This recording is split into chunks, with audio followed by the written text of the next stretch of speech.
부총리께 거듭 말씀드리는데요. 이 제조 강국을 위한 디지털 전환하고 AI 전환 지금 열심히 하고 계신데,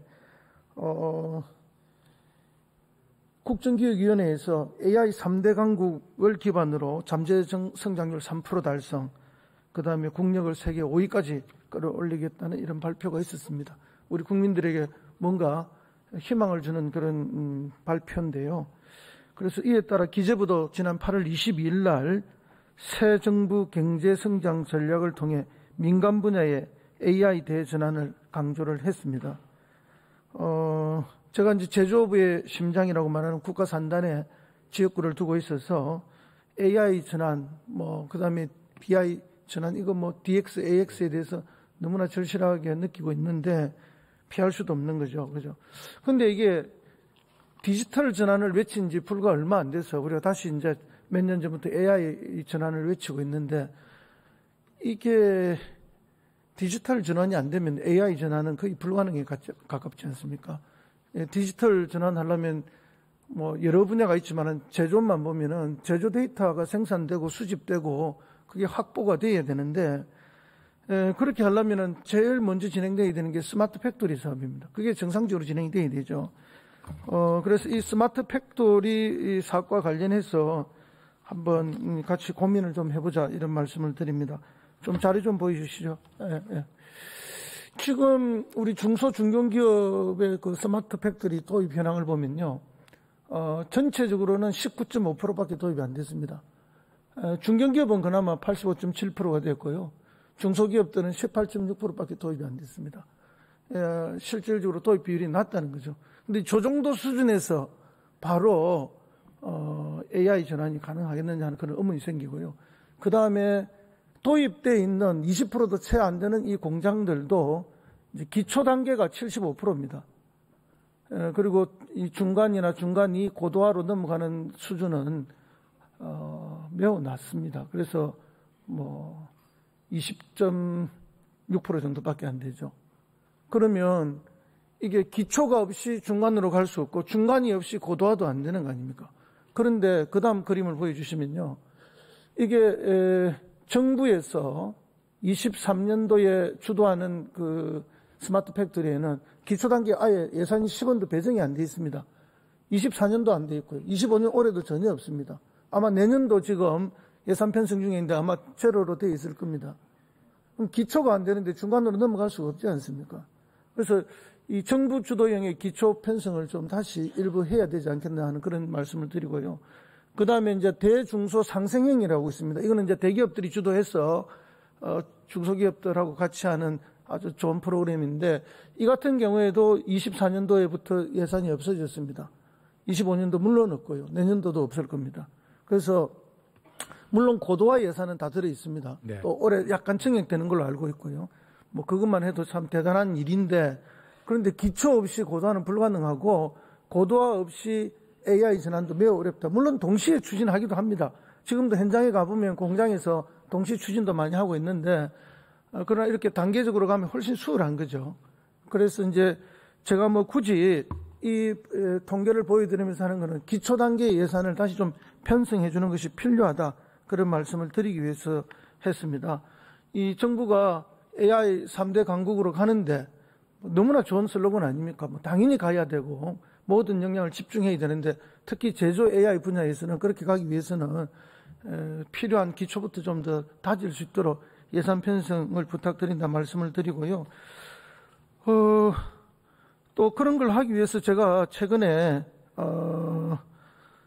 이 대중소 이 협력형 모델에서 대기업들이 자기가 돈을 내어서 자기 인력을 파견해서 이 협력 모델, 다시 한번 보여주죠. 이 협력 모델을 진행하고 있는데, 그때 자기들이 낸 돈, 투자한 이 자본에 대해서 지금 10% 세액 공제를 하고 있는데, 이걸 가속화하기 위해서는 세액 공제율을 10% 좀 더 올려주시는 게 좋겠다.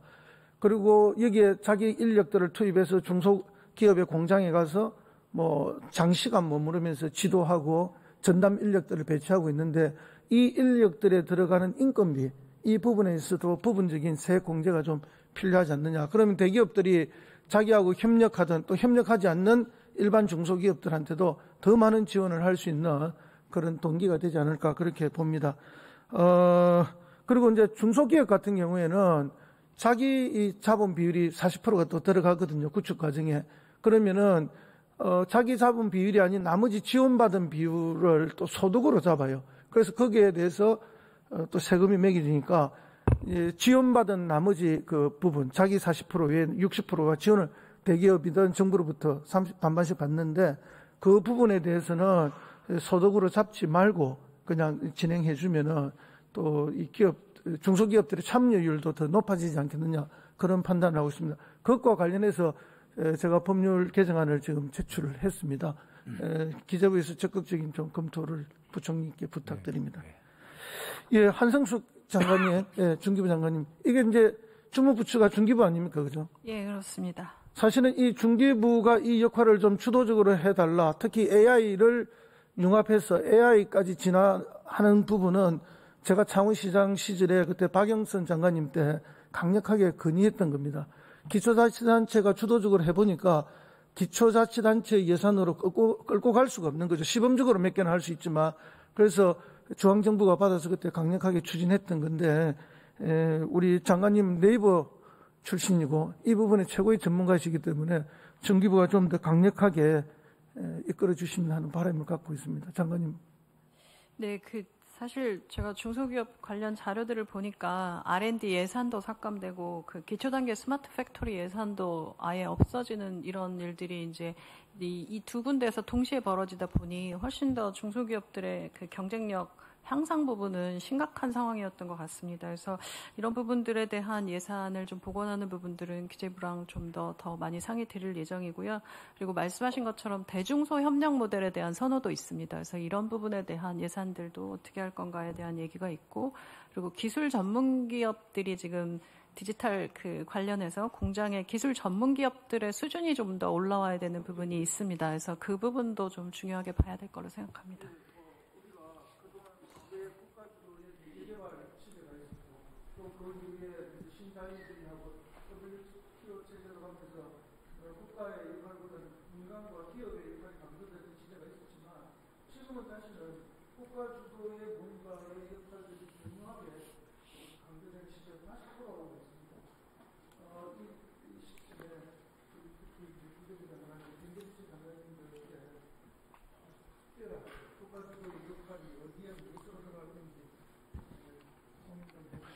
예, 의원님 말씀 감사하게 생각하고요. 저희들이 국정감사에서 이제 우리가 기초 수준으로 한 2조 원 정도 투입했는데도 불구하고 성과가 없다고 이렇게 해서 저희들이 이제 사업 질적으로 좀 변환해라 해서 이제 고도화 쪽으로 갔고요.